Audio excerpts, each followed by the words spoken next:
Hey guys, it's Sav here. Today I'm going to show you guys how to make the perfect loaf of bread. I'm going to show you guys how to make this.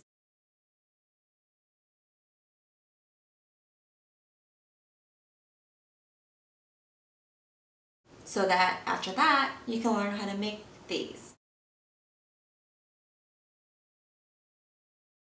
First, you want to sprinkle your yeast into some warm water. We're going to give it a quick little stir. And then we're going to add in the sugar. I'm going to let this rest for about 5 minutes or so until it starts to get really creamy or until it starts to sprout. And that's when you know it's ready or it's activated.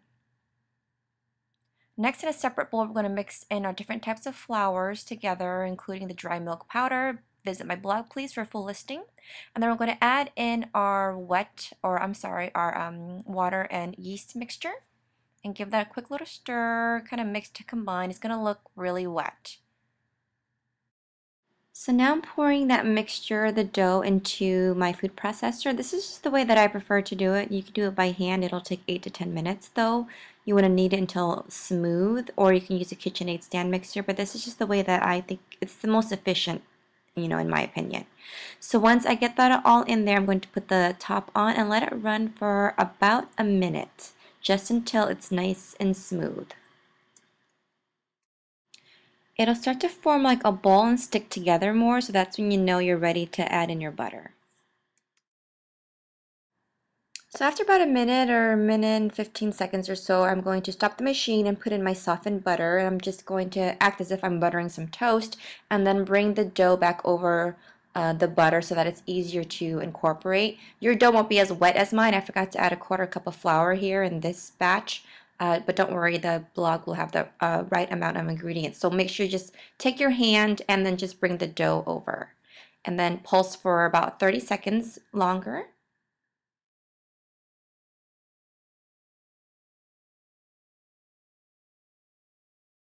Our dough is ready to be taken out of the food processor, and we're going to roll it into a nice smooth ball. So you might be tempted to add more flour. Just add a little bit on your work surface just to kind of get it going. Try not to add any more flour as you need, because in my experience with it, when it's wet, a little bit wetter, like a little bit sticky, it actually gives you a more lighter dough or lighter bread, and that's what we aim for ultimately. So try not to add any more flour than you need. See how it's nice and smooth? At first it was really sticky and some's actually on my hands, yes, but see, it's nice and smooth now. I didn't add any more flour than what I already added onto my work surface, and now it's nice and smooth and ready to go into a well-oiled bowl. See that? Isn't that cute? If you feel the need to spank it, then you're ready. You can stop.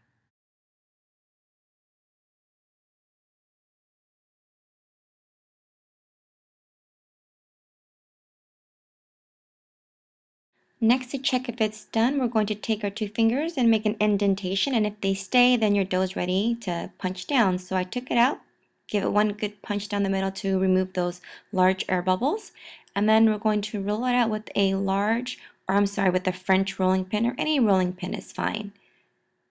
And I just do it this way because it's prettier and makes the loaves, in my opinion, a little bit more uniform. So I'm pretty much going to roll this up as though I'm rolling up like a newspaper or whatnot. And then you want to roll it all the way till you get down to the very end, and then I'm going to show you guys how to pinch to seal. So just take your fingers there and pinch, pinch, pinch right along that, and then you want to take the seam side down and roll it basically over itself so that it seals itself a little bit better. And now we're going to work on the sides. Now I'm working on the ends here, doing a nice tight pinch, and we're just sealing the ends as well. Basically, I'm just doing it to fit my pan. So just look at the size of your pan and just try to get it to match that. Next, I'm placing my rolled dough into my loaf pan, and I've oiled it with some vegetable oil, but you can use spray or whatever you want. I prefer vegetable oil.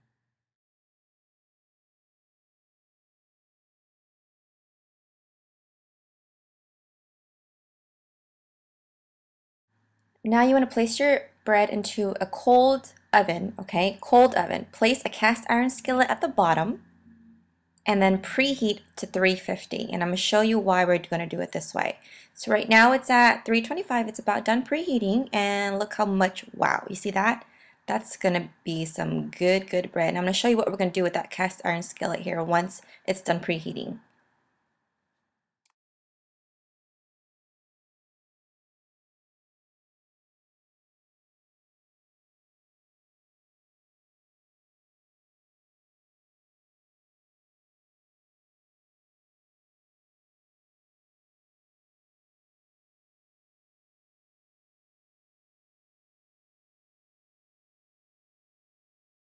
Right when the oven hits 350, open the door quickly and throw in about 5 ice cubes. That steam will help the bread stay nice and rounded at the top and give it a nice golden crust.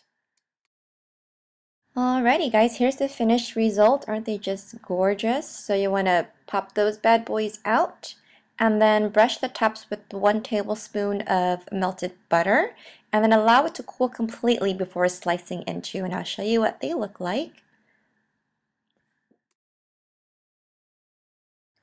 Alright, so about an hour has passed. They've cooled completely. I'm slicing into them using a very sharp serrated knife. If you're an avid baker or beginning to bake bread, then I actually recommend that you purchase one of those electrical knives. I have one by Black & Decker. It works really well. It's just so that it ensures even slicing, and then you can slice it as thin as you want without ruining like the crusts or whatnot. So I hope you guys enjoy the video. Please visit my blog for a full listing of ingredients. Thank you so much for watching, and I hope you guys have a good one. Bye!